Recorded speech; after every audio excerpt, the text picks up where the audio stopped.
Og þið sæl og blessuð. Að þessu sinni eru Ívar og Banu gestir mínir og við ætlum að ræða hér það hvers vegna við gerðumst Bahæjar og hvers vegna við erum Bahæjar enn þann dag í dag. Þetta er ekki neitt hugsað sem fyrirlestur, þetta er meira sem spjall. Og en áður en við byrjum að tala saman, þá ætla ég að leyfa ykkur að hlusta á eitt lag eftir Grant Hindin-Miller sem ég finnst tjá mjög vel hvað það þýðir að vera Bahæi. Og eins og við vitum þá er það ekki alltaf auðvelt að vera Bahæi. Við erum svolítið kannski sem myndi segja við verðum að synda á móti straumnum, það er ekki margir Bahæjar á Íslandi. Langflestir eru annarkvort kristinnatrúar eða trúlausir eða eitthvað annað, en það er bara tiltölulega fáir Bahæjar. Þannig að það er ekki alltaf auðvelt að vera Bahæi og reyna að lifa samkvæmt því sem trúin boðar. Be ye as firmly settled as the immovable mountain in the cause of your Lord, the mighty, the loving. Be ye as firmly settled as the immovable mountain in the cause of your Lord, the mighty, the loving. Bestow my wealth upon my poor, that in heaven thou mayest draw from the stores of unfading splendor and treasures of imperishable glory.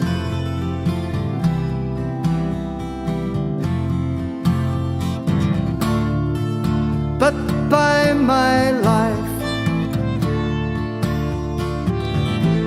to offer up thy soul is a more glorious thing. Couldst thou but see with mine eye, couldst thou but see with mine eye.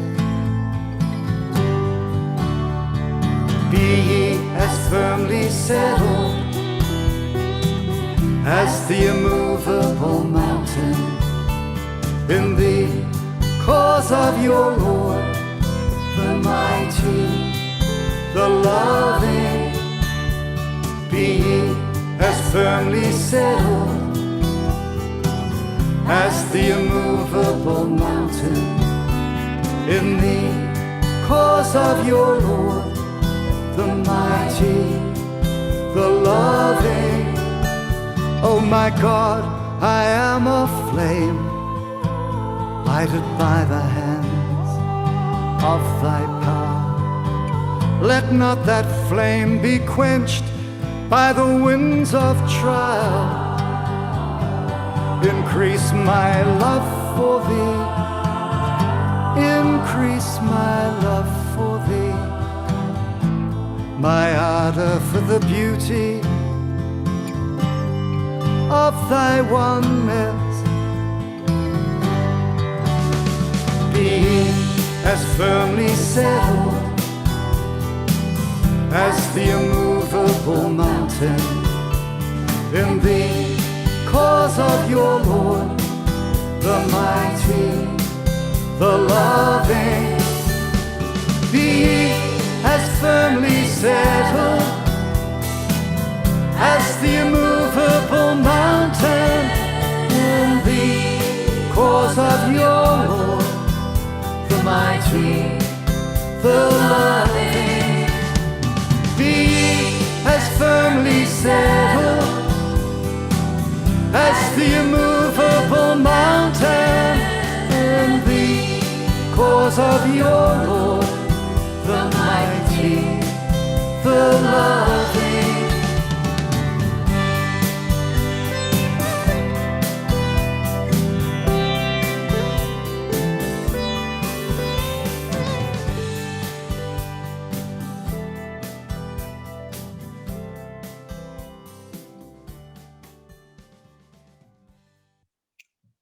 Þetta lag var sem sagt með Grant Hinden Miller og þið sáu var hann aðeins ein ljósmynd sem fylgdi söngnum og þetta lampi, ljósker við helgidóm Babsins fyrir ofan innganginn. En við ætlum að ræða í dag hvers vegna við gerðumst Baha'ar, við þrjú, og hvers vegna við Baha'ar enn þann dag í dag. Því það ekki alltaf auðvelt að vera Baha'i í þjóðfélagi sem svona ekki sérstaklega meðmælt trúarbrögðum. Það þykir hallærislegt í dag að vera trúaður. Mörgum finnst það. Trúleysi mikið að reiða sig til rúms.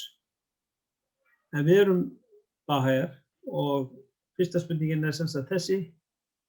Hvers vegna gerðust við Baha'ar? Og svo hinn spurningin meira hvers vegna erum við ennþá Baha'ar? Og hver vill byrja? Ég get alveg byrja. Já. Það byrjaði í raun og veru, sko, ég var svona snemma á ævinni, eða sem sagt, ég upplifði náttúrulega að það var kristinfræði í skólum á þeim tíma þegar ég var í barnaskóla og ég heillaðist dálítið af, sko, sögu Krist og heillaðist dálítið af því, sko, það sem hann sagði að ríki hans væri að handan eða fyrir ofan og hann væri ekki af þessari veröld og annað og eins og kemur fram í Biblíunni og ég heillaðist dálítið af þessu sem að hann var að færa fram þarna í þessari bók sem að við þurftum að læra þarna kristinfræðina. Og ég heillaðist mikið meira af því heldur en svona Íslendingasögum, þar sem menn voru voru eiginlega hálfpartinn að lemja hvorn annan, sko. Fór nú ekki mjög djúpt í það, hafði ekki áhuga fyrir því. En ég svona fór síðan að lesa svona aðeins í Biblíunni og þá var gefið út Nýja testamenti sem var deilt í skólum þá og ég leita aðeins í það og var svona að pæla og svona leitandi og svo var það seinna þegar ég ég var komin eiginlega hátt undir tvítugt að þá fannst mér þetta var búið að vera náttúrulega eins og alltaf í veröldinni, sko, þetta Víetnamstríð var þá og það var svona allskyns svona leiðindi sem voru að gerast og ég fór svona að pæla almennilega í þessu og fór að spurja, sko, hvernig þetta væri að Kristur hefði komið hérna fyrir 2000 árum og þá var náttúrulega kannski allt öðruvísi viðhorfs hér og Rómaveldi í fullu gildi þá og svona og svo vorum við komin hérna inn í þessa kjarnorkuveröld og Hiroshima náttúrulega var búin að eiga sér stað og allar þær hörmungar. Svo ég sagði mér hvað raun og veru Guð væri að gera, hvað hann væri að gera, hvar væri hann að starfa inn í okkar tíma. Ég spurði mig oft af því og ég man að ég svona sagði bæn og leit svona til himins og spurði hvar ert þú, Guð, og hvað ert að gera í okkar tíma, sko.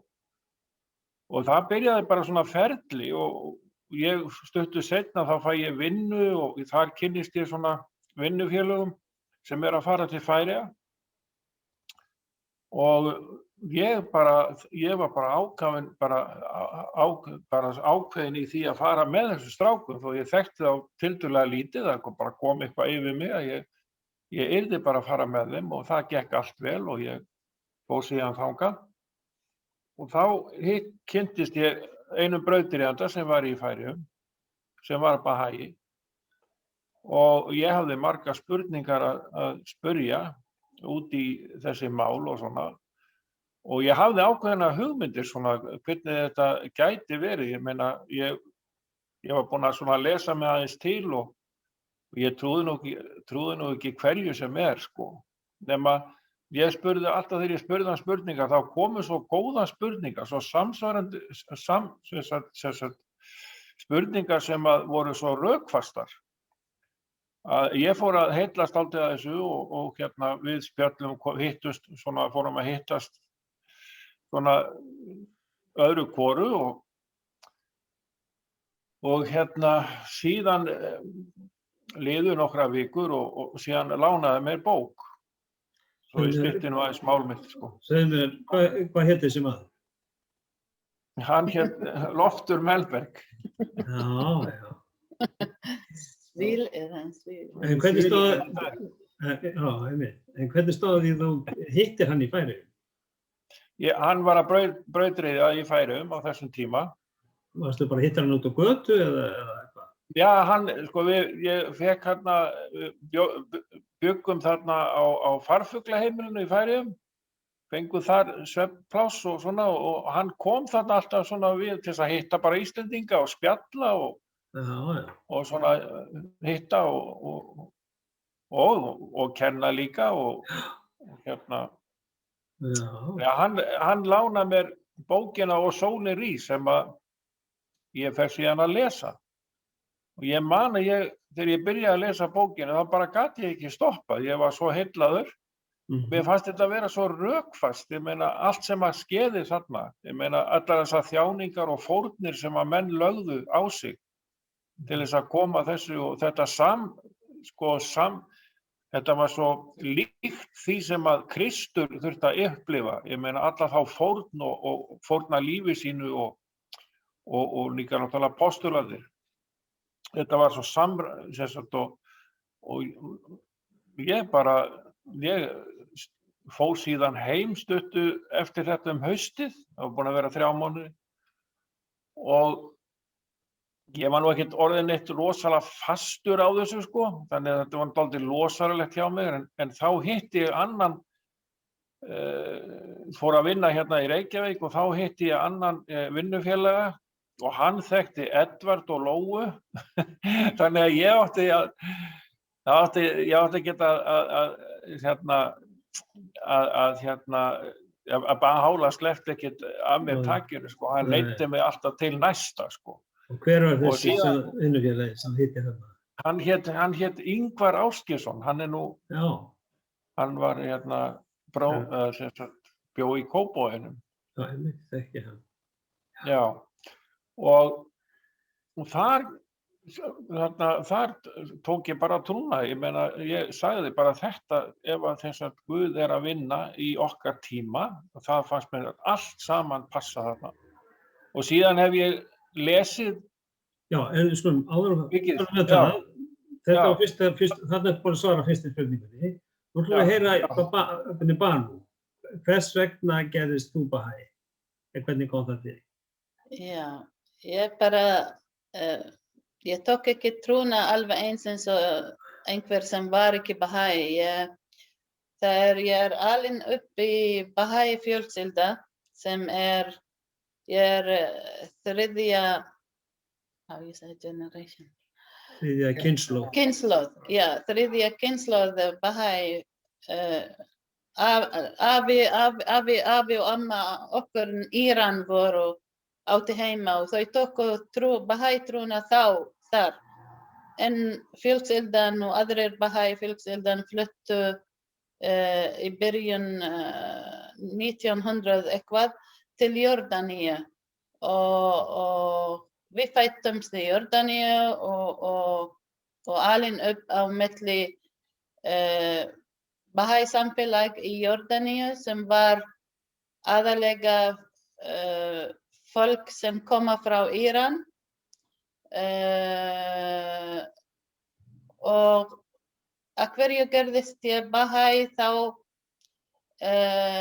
mér fannst í Bahai trúna það líka allir sem eru 15 ára gamlir, þau ætla taka ákvörðun ef þau vilja gerast Bahai eða taka annan trúarbrögð. Og líka þau gera þetta aftur með 21 árs. Og þegar ég var barn og ég fór í Bahai barnaskóla og við lærðum alltaf í fjölskyldan, í þetta Bahai skóla, í samfélagið, við kynntumst líka hina trúarbrögð. Var þetta svona Já. sunnudagsskóli, var það einu sinni í viku eða var þetta skóli sem alla daga Já, vikuna? entering classes, eins og hér, það var einu Já. sinni í viku eða svona, ég man ekki alveg, Já, var einu sinni eða barnakennslustund. tvisvar í viku, já, En eins þú og fórst í venjulegan skóla líka. Já, og líka í venjulega skóla og við vorum með samskipti með moslemar og kristin aðallega sem voru í Jórdaníu, ekki aðrir trúarbrögð, en við lærðum alltaf hina trúarbrögð. Og í Bahai barnakennsla eða í fjölskyldan, foreldra mín eða fjölskyldan, þau voru aldrei segja okkur að það bara Bahai trúin er trúin og hina trúa þarf ekki læra þær eða þau alltaf voru að hafa þetta svona eins og eðlilegt við eigum að læra kristin trú, islam trú og buddhisma og annað trúarbrögð. Er þetta svona hluti af Bahai-trúnni? Spyr ég nú eins og ég vissi. Við erum Bahaiar nefnilega, ef við trúum á Bahai-trúna og Baha'u'llah að hann spámaður, við eigum að líka trúa á allir, all the other religions who were before Baha'u'llah. Líka trúa á Krist, hann var spámaður sendur frá Guði og Muhammad og Buddha og Krishna og allir trúarbrögð. Og þetta kom svona allt eðlilegt. Þegar ég var 15, þá ég þurfti skrá þetta kort og ég þurfti ekki hugsa mikið hvað vil ég. Það kom svona eins og automatísk. Enginn var að þvinga mér. Ég var ekki þvinga sjálfan mig hvað á ég gera. Það kom bara út sjálfsagt að ég verð Bahai og ég skrá svona kort. Og líka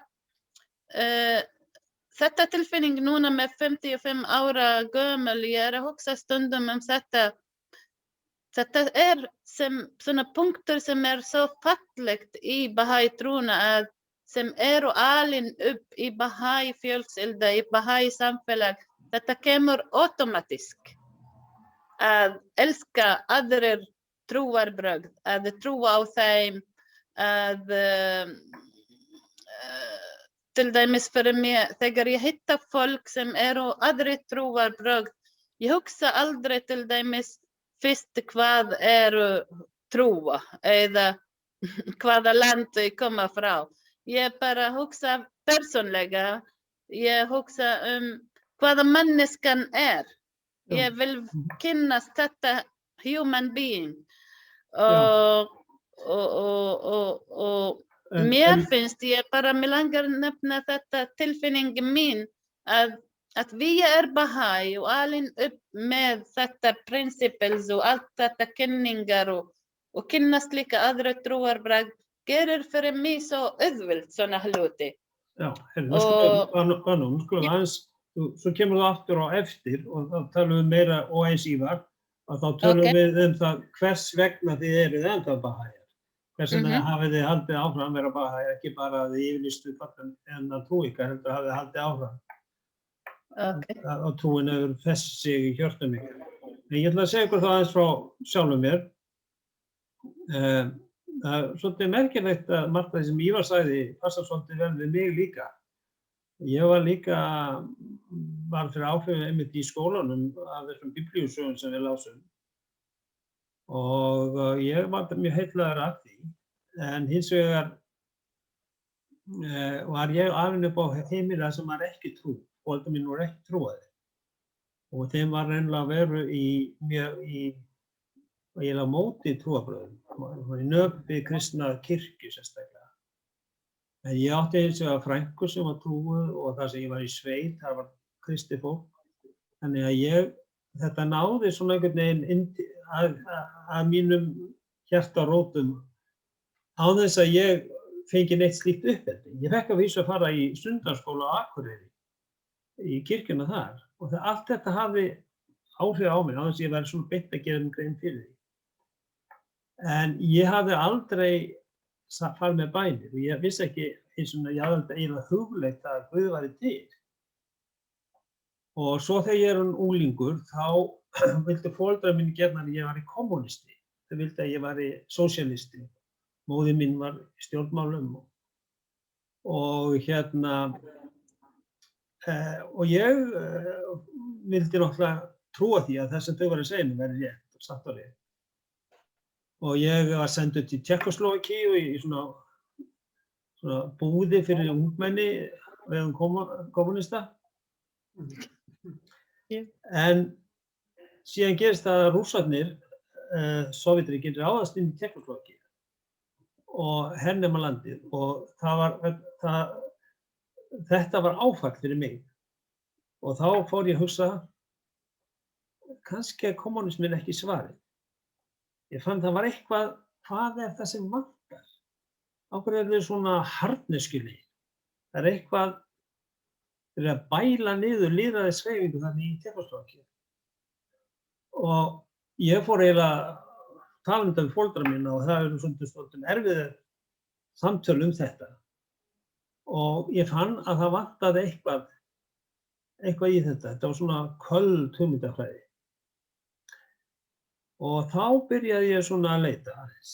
Fór að hugleiða, þess að ég held að sé þannig að við sérstaklega lónfólk, við þurfum að hafa eitthvað til að trúa á. Við þurfum að hafa einhverja hugsjón. Og ég fór að leita fyrir mér og ég hafði aldrei hugsað neitt andleg málefni, ekki þannig séð, sko. Nefn hluta þessi áhrif sem ég orðið fyrir skólanum og fólki sem ég hitt á lífsleiðinni. En þá fór ég að lesa rit hindúatrú og Jógananda og slíkt. Og þarna fann ég eitthvað. Þarna var eitthvað sem mér fannst skipta máli. Og sérstaklega var ein bók sem hét Fullnumin Vestanhafs. Þetta er mann sem heitir Caleb Scott. Hún fjallaði mann sem kemur til Vesturlanda og kennir með lífi sínu hvað það þýðir að vera trúaður eða hvað í því felst að vera andleg persóna.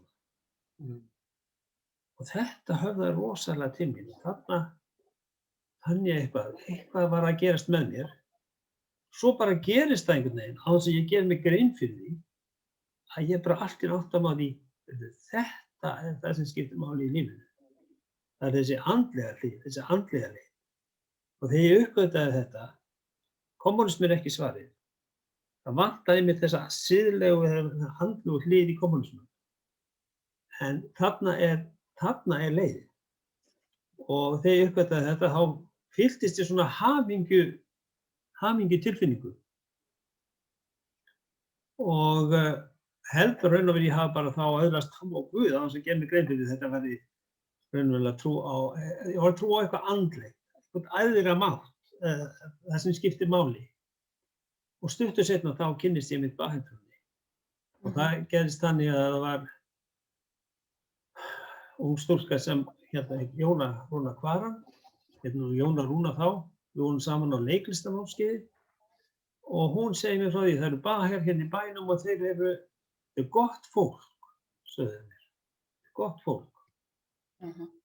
Og ég ætla að fara þangað og þeir eru með svona fundi, ég ætla að fara þangað í kvöld, hún kemur kannski og komdu og kynnti þetta. Af því hún vissi þegar ég var andlega leitandi, ég var enda búin að segja þeim þarna í þessum leiklistarnámskeiði, ég er búin að uppgötva það er eitthvað tilgangur í lífinu, það er andlega, það sem skiptir máli það er andlega í lífinu. Og ég var bara svona eins og svífandi einhverju skýi, sko. Og hún segir mér þetta og ég var strax náttúrulega áhugasamur og fer þarna á að kynna mér þetta. Og eins og þú sagðir, Ívar, að það var eitt af því sem heillaði mig, það var að þeir gáfu góð svör við spurningu. Þau fóru ekki bara í vörn, heldur gátu þeir, ég var að rökra því. Ég náttúrulega, eins og þú, ég var ekki tilbúin til að gleypa við hverjum sem var. Og ég náttúrulega hafði kynnst ýmsu, sko. í uppeldi mínu sem kommunisti. Og þannig að ég spurði margra erfiða spurningar. Og mér sem var það svona ein kona sem var þarna á þessum fundum, hún sagði mér það seinna mér að hún hafði sagt upp að þið skulle bara ekkert að hlusta á hann unga strák, hann er bara að koma hérna til að trufla fundir. Og en það var eitthvað sem heillaði mig og það var sérstaklega fannst mér ég svona skína út úr augunum á fólkinu þarna, sérstaklega nokkrum bæði, sem fannst bara skína svona eins og kærleikur út úr augunum þeirra. Það var eitthvað mjög sérstakt. Og en síðan það sem gerist það að einhver rétti mér á þessum fundum þarna, rétti mér bænabók. Ég hafði aldrei haldið á bænabók áður, aldrei farið með bænir. Og ég opnaði bókina og las bara með sjálfum mér bænina og Guð endurnýja og gleð anda minn, skýr hjarta minn. Og þegar ég les þetta, þá bara, Wow. Þetta ekki frá venjulegum manni. Ég var bahai þarna, bara innan með sjálfum mér. Þetta voru bara rosalega sterk áhrif og þetta var eins og ég yrði ástfanginn, skilji. Og ég veit ekki hvað þú uppgötvaðir svolítið, Ívar. Þetta var eins og maður yrði ástfanginn, eins og fór að tala ást, þannig upplifði ég þetta. Já, ég fann það bara þegar ég las bókina, ég fylltist bara einhverju orku og ég gleymi því aldrei þegar ég var úti að sko, mér langaði bara strax að fara að kenna og bara tileinka mér þessu algjörlega, sko. Já. Það var svo mikil ást og svo mikil bara blossi innra með manni sem maður fann, sko. Nú skulum við koma að þér. Nú segir þú okkur söguna því hvers vegna þú ert bahai enn þann dag í dag. Segðu núna framhaldið að því eftir út búin að yfirlýsa sig trúðina. Já, mér langar kannski aðeins að koma inn á sko áður í yfirlýsti mig að þá var eitt sem að sko brautriðandi sagði við mig sko að stjórnkerfið væri á einum stað. Það væri bara sem sagt 9 meðlimir sem að stjórnuðu og þeir myndu stjórna sem sagt. Það fór dálítið svona býttu nú við, það eitthvað að skoða þetta sko. Eitthvað svona stjórnafar sem einhverju lítill hópur stjórnar allir heiminum sko. En síðan fór ég náttúrulega að lesa og ég var dálítið ryðgaður svona lélegur í ensku, það var nú lítið enskunám á þessum árum. Ég fór í kvöldskóla og fór síðan að geta svo til þess að lesa fleiri bækur og kynna mér betur og ég eins og þú segir sko, ég spurði og var alltaf að spurja og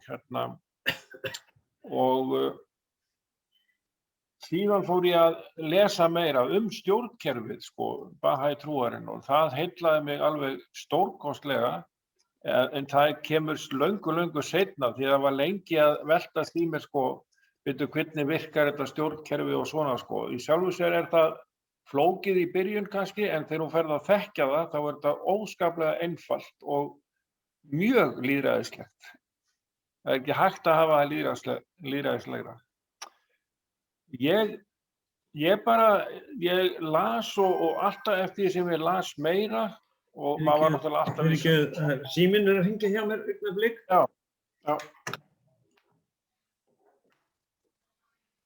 En katt. Já.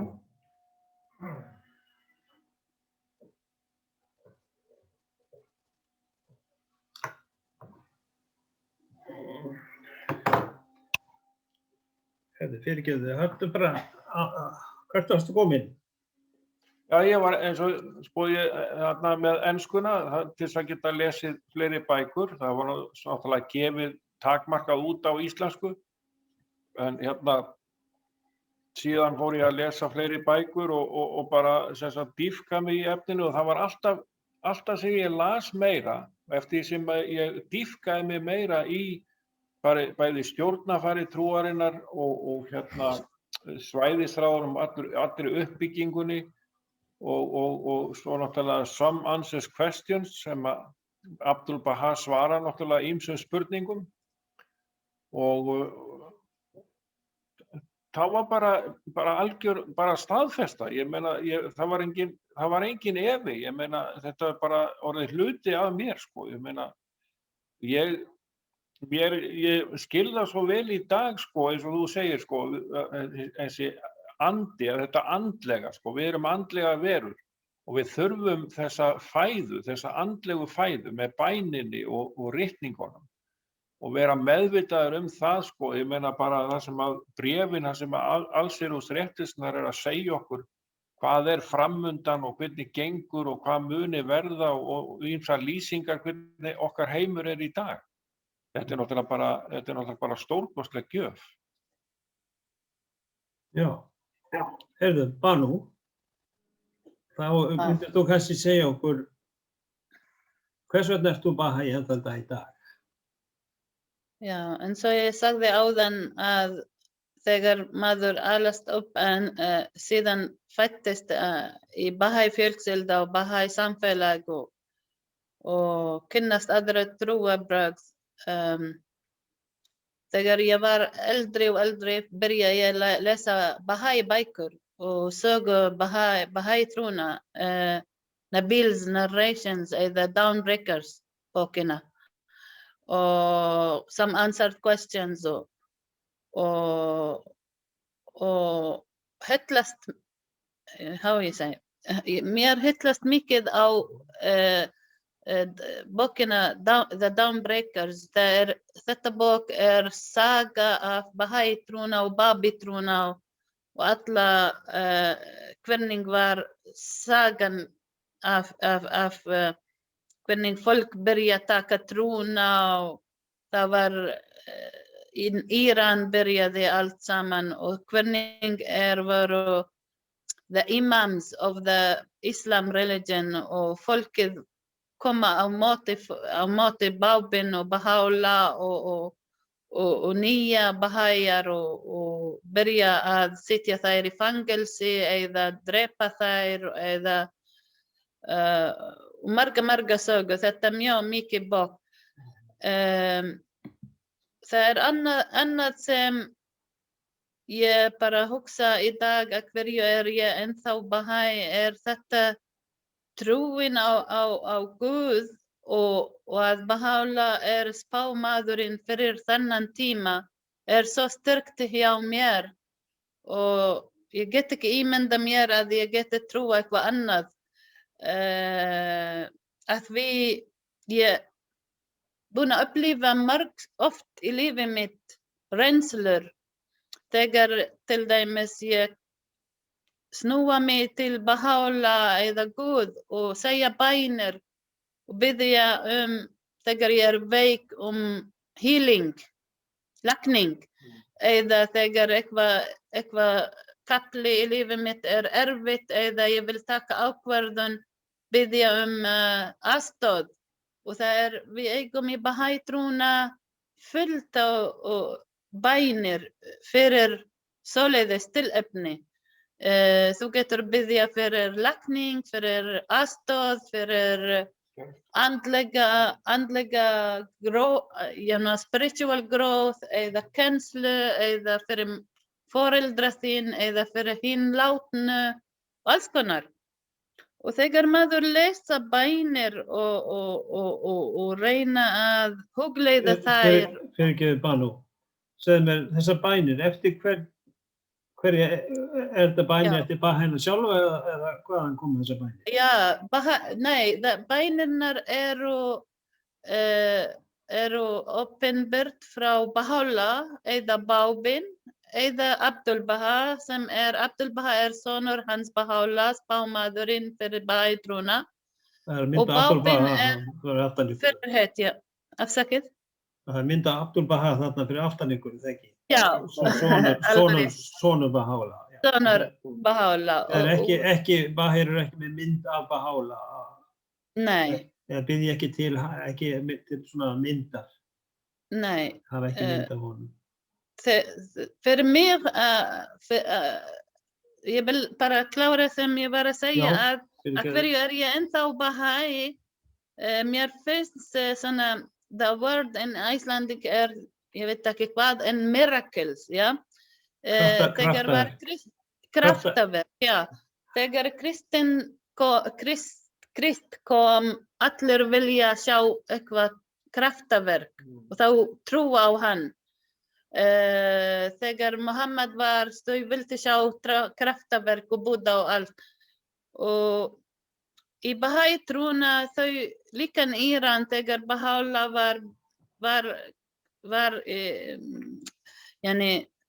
þau kalla hann og vilja spyrja hann hverju ertu kalla sér spámaður, getur koma með töfra og hann sagði já, þið bara vilja gera, ég bara gera eitthvað töfra kraftaverk.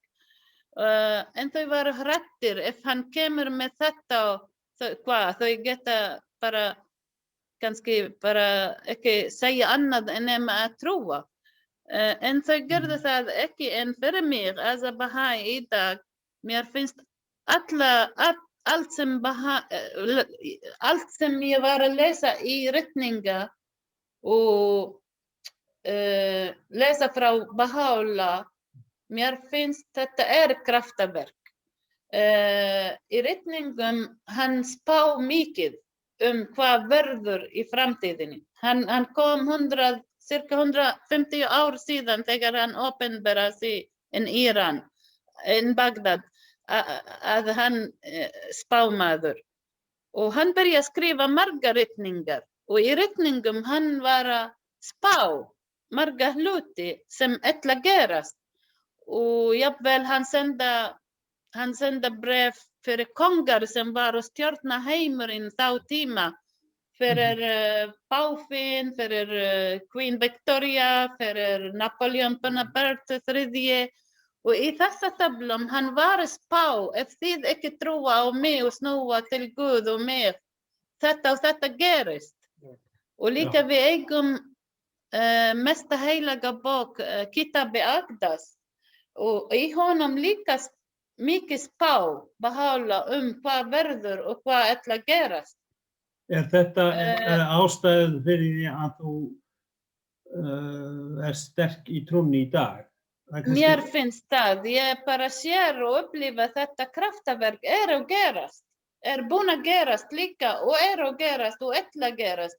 Við erum að bíða eftir sem ætla að gerast, til dæmis við erum trúa að heimurinn og mannkynið ætla bara fara í áttina að bara eining. Já, allir trúar bragð ætla bara sameinast og alla mannkynið ætla sameinast í ein heild og vinna saman fyrir the peace, world peace og world unity. Og við í dag, við erum sjá að þetta að gerast. Kannski ekki svo hratt, ekki svo strax, en tekur tíma, þetta process. Og ég ætla ekki að segja lengur, en þetta fyrir mig, as a Bahai í dag, ég bara trú á þetta, að þetta spámaður sem Baha'u'llah. Hann spámaður og allt ritninga hans og sanna það.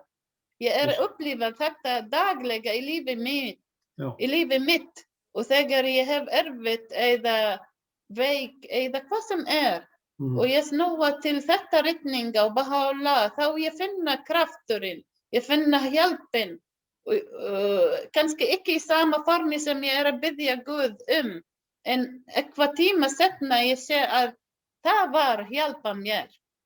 Já, skil. Já, takk fyrir. Ég langar að bæta aðeins við sig, bara svona stutlega, það sem að, þú veist, líka glemt svona, mjög mikið atriði, að í ýmsum, eins og til dæmis í kristinni trú, ef við tökum til dæmis Biblíuna, þá sannfærði það mig svo gjörsamlega, því að í Biblíunni stendur svo mikið endurkomu Krists. Og það eru margar lýsingar og þar kemur líka inn Íslam í síðasta bréfi Biblíunnar. Þar talar raun og veru Íslam og framþróunar. Það til að Baha'u'llah kemur á bábinn og Baha'u'llah. Það líður mjög stuttur tími þangað til að næsta kemur.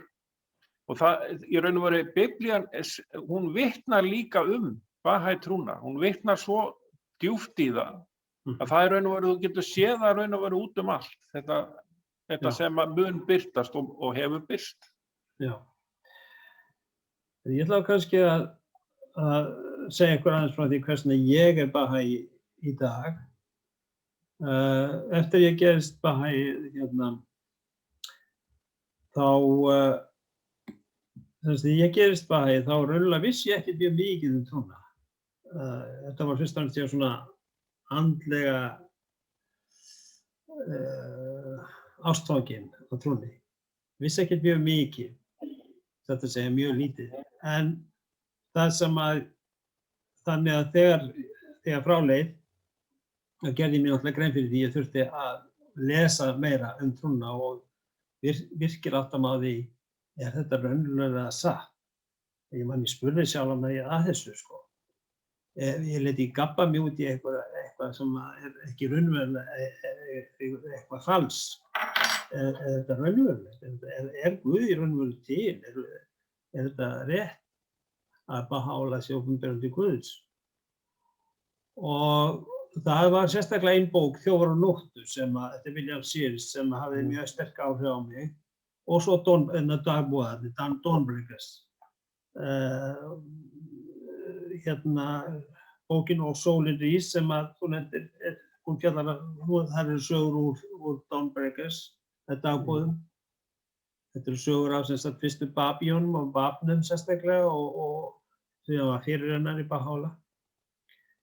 En ég fann að ég þurfti eitthvað meira, sko. Og faðir minn, hann sagði við mig, hann var nú ekki hrifinn af því ég var að gerast Bahai. Og bróðir minn ekki heldur. Og hann sagði mig, því hann hafði sjálfur leitað að Guði, en hafnaði trúnni. Og hann náttúrulega hafði aldrei kynst Bahai trúnni, faðir minn. En hann var eitthvað svona ósáttur við þetta allt saman. Og hann sagði við mig, Sigurður minn, þú mynd einn góðan við þetta og myndu vakna og áttaði á því að Guð er ekki til. Þetta er bara blekking. Þannig að ég fann það að ég þurfti virkilega eitthvað að eins og við segjum að dýpka mig í trúnni. Þetta virkilega að lesa mig til og átta mig á því hvort þetta væri satt. Og þannig ég þurfti á raunverulega sönnun að halda. Og ég fór að leita að sönnun. Og það eru kannski það með 5 atriði sem hægt að taka til að átta sig til greina þegar maður vill átta sig á því hvort að spámaður sé sá sem maður segist vera eða ekki. Það er fyrsta leið, það er líf hans.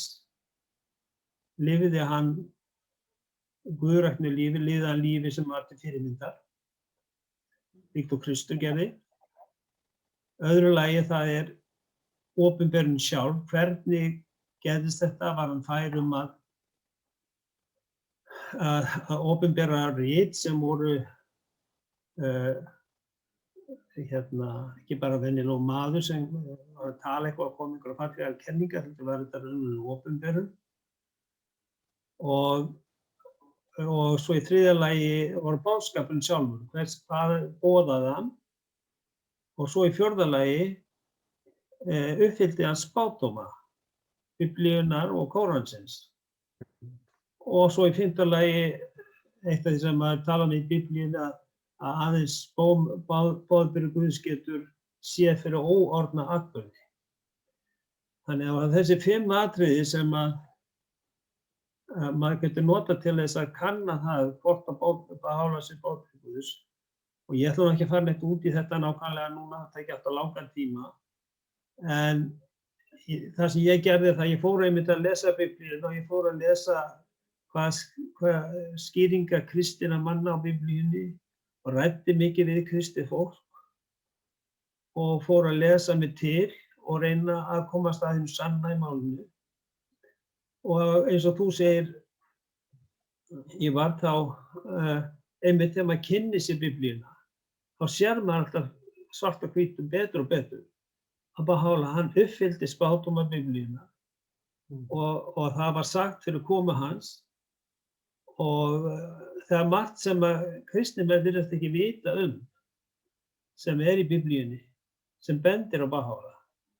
Þannig eftir því ég kynnti mér þetta betur, las meira og meira, þeim mun styrktist ég í trúnni. Og svo var það náttúrulega líka þetta með því að lesa ritin sjálf og fara með bænir, að þá sér maður hversu mikið hafsjór af andlegri visku þarna að finna. Og bænirnar, þess að reyna að öðlast þetta tengsl við Guð. Ég hafði aldrei kynnst slíku og vissi ekkert hvað það var. Og þannig að smátt og smátt var ég átta mig á því hversu dásamlega þessar kenningar eru. Fyrst þegar maður kynntist trúnni, það var meira svona þessar félagslegu kenningar sem heilluðu mann, stjórnkerfi líka og ýmislegt í sambandi við svona þennan pólitísku hlið, eða félagslegu hlið, en það þessi andlega auðgi sem skiptir miklu máli til að styrkja mann sem Baha'i. Þannig að það eru rit Baha'u'llah, þegar ég fór að lesa þau, áttaði mig á því að þetta ekki frá manni komið, venjulegu manni, þetta heldur frá boðbera Guðs. Og svo líka þetta með að Baha'u'llah gat séð fyrir óorðna atburði, eins og Banu talaði um áðan, hann gat séð fyrir ótrúlegri hann gat spáð fyrir því sem átti eftir að gerast og Biblían segir að einungis Guð geti séð fyrir óorðna atburði. Og Baha'u'llah gerði þetta, hann setti fram marga ótrúlega nákvæma og djarfa spádóma sem rættust. Þannig að það var svo margt sem svona sannfærir mann eftir því sem maður kynnir sér hlutina betur.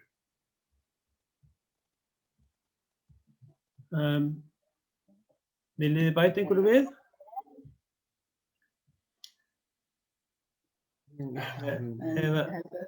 Nei, ég held að þetta veitt svona ágæta innsýn inn í okkar hvers vegna við erum Baha'i og hvers vegna við erum Baha'i í dag.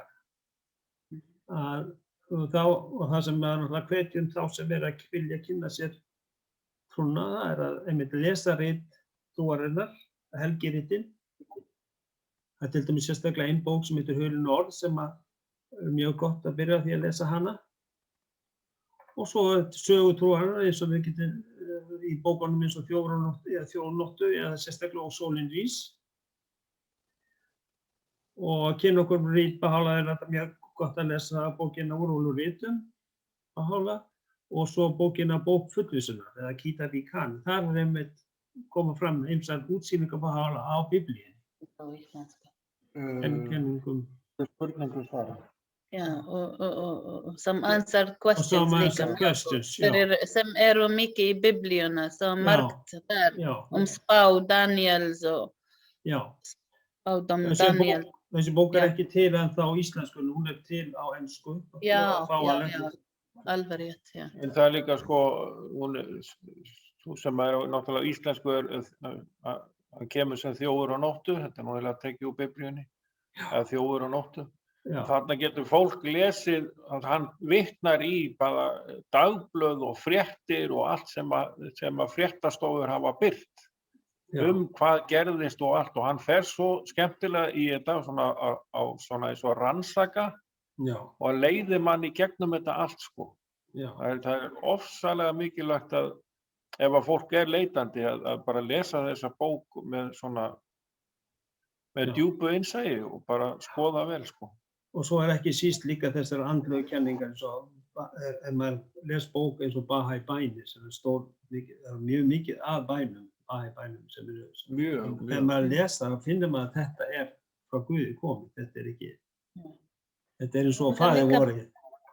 Já, mér langar bæta einnig viðbót bara ef ég má að sem eru leita Guð eins og við vorum leita, við vorum eitthvað tímabil leita af sannleikan, Guð til, ekki til, þetta spámaður eða hvað á ég gera, en ég ekki sátt með lífið mitt eins og núna og ég þarf eitthvað annað og þá bara, ég myndi ráðlegga þær að snúa sig til Guð ef þau trúa á hann ekki jafnvel. Bara snúa til Guð och säga honom, synd mér rétta leið. Já, Bara með dýpri svona trú að spyrja Guð, já, jafnvel þú trúir ekki á hann, spyrja hann að leiða þér. Og þá já. fær þú svar ef Guð, ég meina, ef þú trúir og vilt þú eitthvað gera í lífið þitt, þú leita í alvöru, þá Guð leiða þér rétta leið. Hann gerir það. Ég bara upplifa það. Þegar bað til Guðs og bað, hvar ertu, hvað ertu að gera, get ég fundið þig og eitthvað svona, þá byrjaði bara ferli sem að, maður getur ekki lýst, það bara koma einhverju atburðir og svo maður leiddur áfram.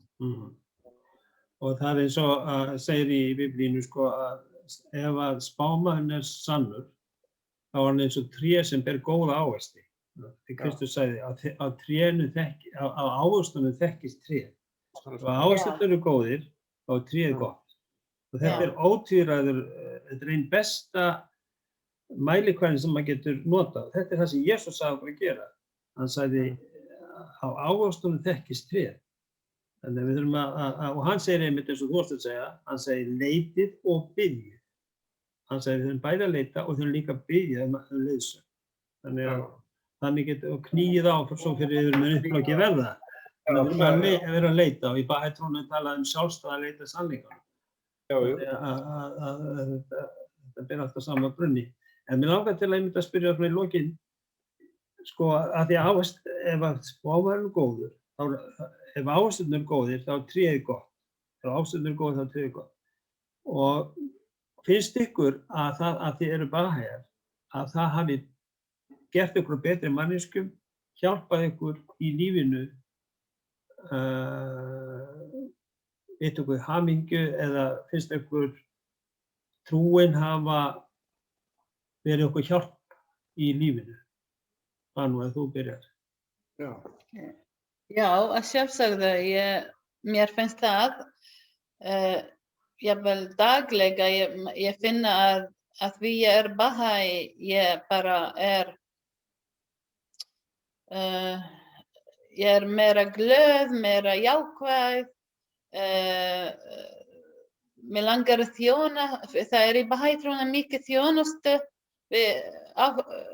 í gegnum þjónustu fyrir mannkynið og samfélagið og aðrir, jafnvel byrja í fjölskyldan sjálf. Þegar maður byrja þar, þá byrja að fara í samfélagið og meira út í heiminn. Þegar þú þjóna aðrir, þá líður þér betur. Og við erum að þjóna mikið að við erum Bahaiar, til dæmis þjóna á svæðisráðum eða þjóna búa til svona skipulega bænastundir heima hjá okkur eða í miðstöðinu, fara og skipulega og bjóða fólki eða elda mat og bjóða öðrum og borða saman og spjalla og hittast. Þetta allt gerir okkar meira hamingjusöm, meira jákvæðir. Í gegnum núna þetta annað ár erum við heimurinn að þjást undir þetta COVID-pandemik eða vandamálið, og mér finnst ef ég væri ekki Bahai, ég myndi ekki vera eins og ég í dag, ennþá á fætur, standa á fætur og halda áfram með svona jákvæðni. Þú lentir nú sjálf, þú lentir nú sjálf í því að þú varst lífshættulega veik. Já. Og fannst þér trúin hjálpa þér? Já. Þá? Já, ég fekk krabbamein 10 ár síðan og þetta var mikið sjokk fyrir mig og fjölskyldan og vinir, og ég man alveg fyrir framan mig að Ívar var að senda post á Bahaiar á Íslandi, biðja samfélagið að biðja fyrir mig lækning og að Guð lækna mér. Og ég fór sjálfsagt biðja og fjölskyldan og vinir senda mér skilaboð, við erum biðja fyrir þig og við erum biðja fyrir þig. Og ég fann strax þetta kraftur. Ég fann strax að án þetta bænir ég myndi ekki lagnast kannski. Og ég mjög þakklátt í dag og fyrir þetta og þetta gefur mér aftur og aftur að já, segja bæn þegar líður þér illa eða það eitthvað erfitt eða þú ert veik eða þú ert leita einhver sál til að kynna hana trúna. Það við eigum að segja bænir að Guð senda okkur þetta sálir til dæmis. Já, ég bara mjög ánægð. Mér finnst að við Bahai, ég betri renna í lífinu mínum en ef ég væri ekki Bahai. Hvað með þig, Ívar? Og kannski líka væri gaman að heyra frá okkur á þér, Ívar, kannski. Hvernig þetta hefur haft áhrif á þitt hjónaband? Hvernig hefur trúin, styður trúin við fjölskyldulíf, hjálpar hún hjónum að lifa saman í sátt og samlyndi og hvernig hefur þetta þroskað þig að vera Bahai? Það þroskað mig bara heilmikið og eins og að maður finnur tilganginn í lífinu og okkur gengi bara mjög vel og eigum yndislegan strák sem nú orðinn fullorðinn og gengi bara, ég svo þakkláttur fyrir hvað allt gekk vel, bara, við vorum bara undir bara ákveðinni blessun. Það var svo klár og greindur og gekk vel í skóla og var góða heilsu og hann fæddist nú aðeins fyrir tíman en það var allt undir blessun og heppnaðist mjög vel og mjög heilbrigður og fínn og við erum farið líka náttúrulega í pílagrímsferðir og þetta hefur styrkt okkur í trúnni og ég hugsa svo oft bara alla daga hvað þetta mikið gjöf að maður búinn að finna tilganginn í lífinu og maður líka fyrir þá sem að kveðja og til dæmis móðir mín nú farin og ég veit það, ég alveg fullviss að hún lifir áfram og hún fær bara heldur áfram í sínu þroskaferli þó hún sé farin héðan og það svo margt sem að Baha'u'lláh gefur manni innsýn líka inn í næsta líf. Þannig maður líður svo betur með það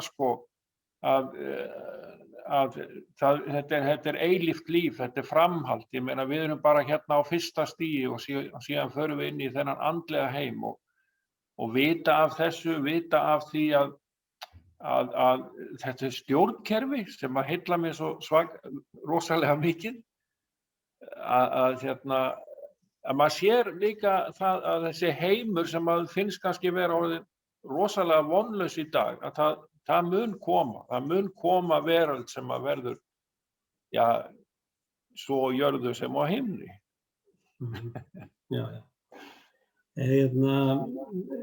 Með sjálfa mig, ég held að sem ekki geti vafa því að trúin hefur haft mjög góð áhrif á mig sem einstakling og mitt líf og ég man nú að einn góður vinur minn, hann hafði miklar áhyggjur af því þegar ég var að kynnast trúnni fyrst að hérna að ég myndi bara verða einn taugahrúga, ég líka bara ansætt og hann leist bara ekkert á þetta allt saman, ég var í Bahai. Það er nú annað og ég eignaðist, eins og þið vitið, mjög góða konu sem var náttúrulega mikið guðsblessun fyrir mig og bara mér farsælt líf og yndislegt barn sem eins og ykkar barn náði miklu, Eva Margrét Mona og hún náði miklu þroska og núna gift kona og á barn og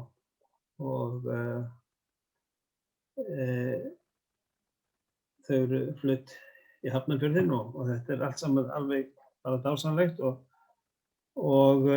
þetta sem þú veist að segja, Ívar, og maður nú að það gefur manni svo mikið tilgang að vera Bahai, maður hefur eitthvað til að lifa fyrir og Bahai-trúin leggur mikla áherslu á þjónustu við aðra, ekki hugsa bara sjálfa sig eins og öll trúar bara gera. og þetta sem að þegar ég var að fyrst uppgötva trúna, ég fann að það vantaði eitthvað þarna í kommunisma og það kannski einmitt trúin það eins og það að þegar maður trúir því að það annað líf sem tekur við af þessu. Þetta ekki bara búið. Það svo, sko, þá hefur maður, fyllist maður bjartsýni og von. Maður ekki svona, og raunlega trúar vissu, maður svo viss þetta. Þetta maður efast ekki þetta. Það hlýtur að vera alveg hræðilegt að trúa því að þetta sé bara búið. Sumir sem eru trúlausir segja að nei, þetta er bara búið og það er ekki neina áhyggjur. En ég þekki fólk, ég ætla ekki að segja nákvæmlega hverju það eru, fólk nákomið mér, sem var einmitt hrætt við að deyja. En þess að viðkomandi, hann var smeykur það, annarkvort óttast, annarkvort að það, ég veit ekki ef einhver hræðsla við það. Og viðkomandi var ekki trúaður, sko. Og ég held að það sé engin vafa því að það að vera trúaður gefur manni svo mikla bæði von og lífsgleði. Sumir halda að trúa fólk sem verða svona pínt og niðurbælt og kúað, en svo alls ekki og sérstaklega í Bahai-trúnni einmitt talað við trúum ekki á erfðasyndina. Við trúum ekki að því að maðurinn sem fæddur syndugur, heldur tala Baha'u'lláh að maðurinn er fæddur göfugur. Noble have I created thee. Göfugan hef ég skapað þig. Yeah. Og eins og talað í Gamla testamentinu, Guð hefur skapað manninn í sinni mynd. Það þýðir að hann er gæddur guðlegum eiginleikum. Það er bara að þroska þessi eiginleika. En þannig að það er vissulega mjög gefandi að vera Bahai og bara stöðug gleði og hamingja og það verður alltaf betra og betra. Og eins og þið nefndu að fara í pílagrímsferðir og bara hitta aðra Bahæja og taka þátt í samfélagslífinu og við náttúrulega okkur hlakka mikið til núna þegar loksins COVID verður búið og getur fara að hittast aftur. Já, það vonandi, virkilega spennandi. Já. En ég ætla það bara að þakka ykkur kærlega fyrir. Þetta var sérstaklega ánægilegt fannst mér og þakka ykkur fyrir góða samverustund. Takk sömuleiðis, var mjög æðislegt tíma. Bless. Bless. Bíða heilsa. Takk. Og ég ætla að leika hérna að lokum eitt lag sem að einmitt bæn og það er eitt af því sem hún gefur okkur mikið, það er bænalífið. Og þessi bæn heitir, þetta er lækningabænin, The Healing Prayer. Og það er Luke Slott sem syngur þetta. Þetta er ákaflega fallegt lag og kannski bæði líka því þú varst að tala áðan Banu að þú hefði lent í mjög alvarlegum veikindum og nefnilega lífshættuleg, líf þitt var í hættu. En þá var bænin mikill styrkur og þetta er bæn fyrir lækningu. Ég lít svo á þessi bæn sem ekki bara fyrir lækningu getur líkamlegum kvillum, heldur líka bara að lækna okkur andlega, að við öðlumst betri skilning á aðri tilgangi lífsins. Takk kærlega fyrir. Takk sömuleiðis.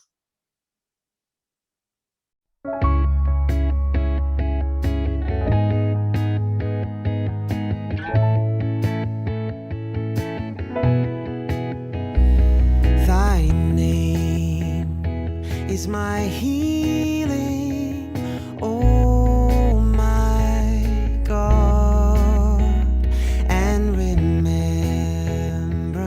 of thee is my remedy. Nearness to thee is my hope.